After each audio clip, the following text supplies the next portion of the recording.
Shalom jemaat yang dikasihi Tuhan, kembali kita akan merenungkan firman Tuhan yang akan saya bahasakan di dalam 2 Korintus pasal 5 ayat 14 dan 15 yang berbunyi demikian. Sebab kasih Kristus menguasai kami, karena kami telah mengerti bahwa jika satu orang sudah mati untuk semua orang, mereka semua sudah mati. Kristus telah mati untuk semua orang, supaya mereka yang hidup tidak lagi hidup untuk dirinya sendiri, tetapi untuk Dia yang telah mati dan telah dibangkitkan untuk mereka. Hari ini mungkin kita perlu bertanya, bagaimana kehidupan kita? Apakah hidup kita bermakna? Saya sering temukan ada orang yang merasa hidupnya tidak bermakna. Karena apa? Seringkali berkata, bosen ya, hidup membosankan, bangun pagi, malam, demikian terus menerus, sehingga merasa tidak ada arti. Karena apa tidak arti? Karena tidak ada satu motivasi ataupun arah yang membangkitkan dia kekuatan untuk hidup dengan satu tujuan yang mulia.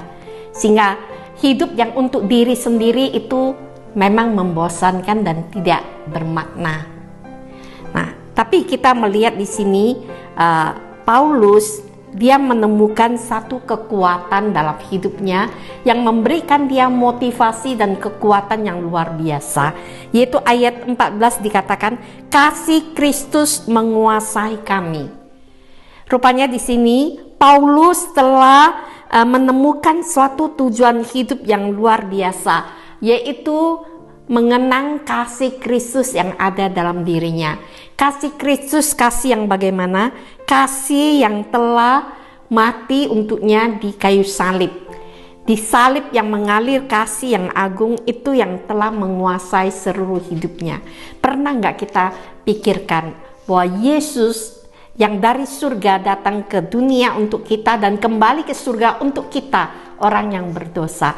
Paulus mengerti hal ini. Dikatakan dia mengenang Kristus yang mati untuk saya. Siapa saya ini? Yesus sudah mati untuk saya. Sehingga kasihnya ini, kasih yang agung itu menguasai seluruh hidupnya, bahkan membawa seluruh hidupnya masuk dalam satu jalur yang baru.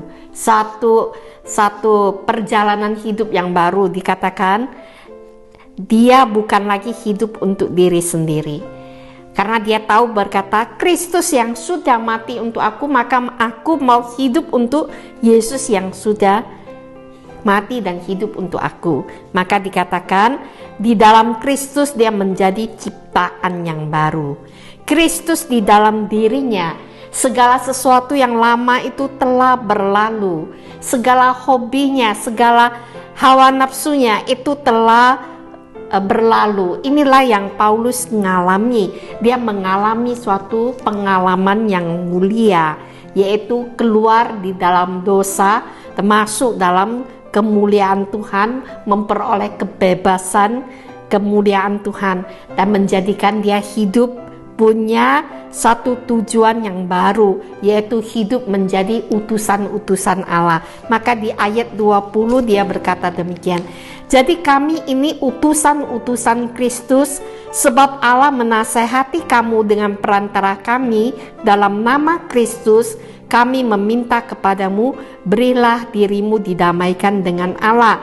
Dialah yang tidak mengenal dosa, telah dibuatnya menjadi dosa karena kita, supaya dalam Dia kita dibenarkan oleh Allah.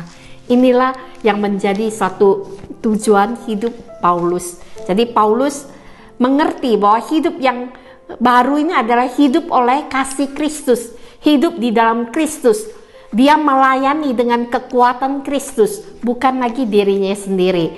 Maka dikatakan kekuatan pengabdiannya seluruhnya itu oleh karena anugerah kasih Tuhan. Itu yang membuat dia bersemangat, membuat dia terus mau maju menuju sasaran Allah, hidup untuk Allah, bukan lagi untuk diri sendiri, untuk Allah, menjadi utusan Allah, memberitakan Injil, melayani semua dengan kekuatan Allah. Dan hal ini tidak pernah membuat dia undur tidak ada hal satupun yang bisa membuat dia merasa putus asa maupun kecewa, karena dia melayani dengan kekuatan Tuhan, kasih Tuhan yang menguasai seluruh hidupnya.